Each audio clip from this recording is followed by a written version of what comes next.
안녕하세요. 강남 허준 박용환 원장입니다. 이번 편에서는 등 운동을 할 건데요. 동작은 단 하나밖에 없습니다. 손을 모아서요 위쪽으로 쭉 뻗어 올리는 동작, 이거 하나밖인데요. 이 하나의 동작만으로도 여러분들 등이 불타오르게 할 수 있고 훨씬 혈액순환이 잘 되게 할 수 있고요. 이 동작은 등뿐만이 아니라 일자목과 거북목 그리고 어깨 통증일 때도 굉장히 유용하게 쓰일 수 있습니다.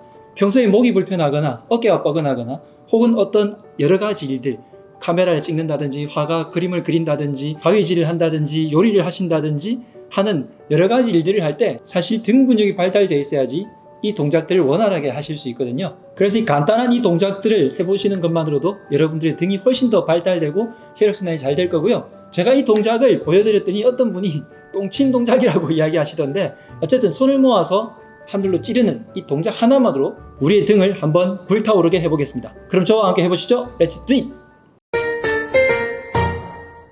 양손을 붙인 상태로 팔을 위로 쭉쭉 뻗습니다. 위에서 1초 정도 멈춰주면 더 좋고요. 얼굴 앞에서 올리는 것보다 목 뒤에서 위로 올려주는 것이 자극이 훨씬 셉니다. 체력에 따라서 10회 이상 해주세요.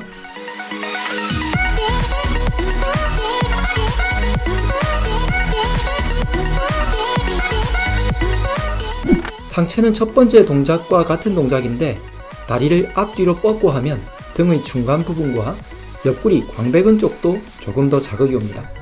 양쪽 각각 10회 이상 해주세요.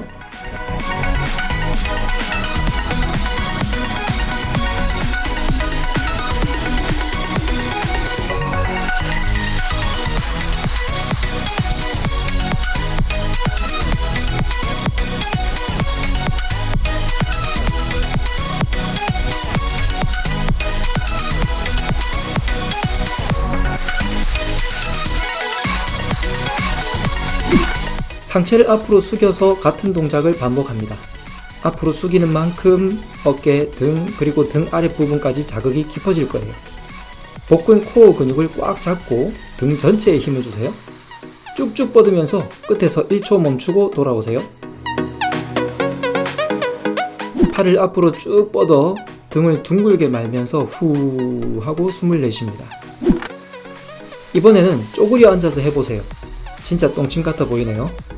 점점 등 아랫부분의 허리 연결 부위까지 자극이 팍팍 오시죠. 지금까지 자세를 연속으로 하셨으면 아 하는 탄성이 절로 나올 겁니다.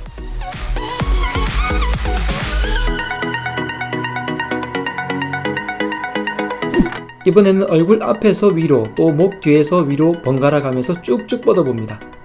어깨와 등 전체를 골고루 자극해서 열이 후끈 올라올 거예요. 마지막까지 힘내보세요.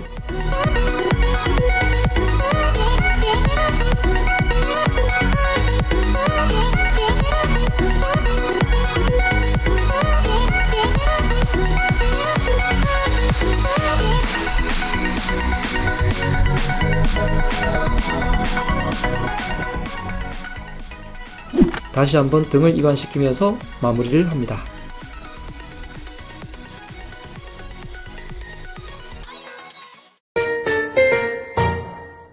자, 이렇게 하니까 어떠세요? 등이 막 불타오르지 않으세요? 이 동작의 핵심은 손을 모으실 때 뭐 이렇게 하셔도 되고 이렇게 하셔도 되는데요. 합장을 반드시 손바닥을 모으셔야 하는 게 참 좋고요. 그러면 운동 효과가 훨씬 더 배가 됩니다. 그리고 보셨다시피 몸 앞에서 올리는 것보다 몸 뒤에서 올리게 되면 운동 효과가 훨씬 더 좋습니다. 만약에 이게 힘드신 분들은 몸 앞에서 위로 올리셔도 운동은 어느 정도 되게 됩니다. 제가 보여드린 등을 푸는 동작들을 중간에 하시면서 진행하시면 좋겠고요. 여러분들의 등이 곱게 쫙 펴지시길 바랍니다. 지금까지 강남 허준 박용환 원장이었습니다. 건강하세요.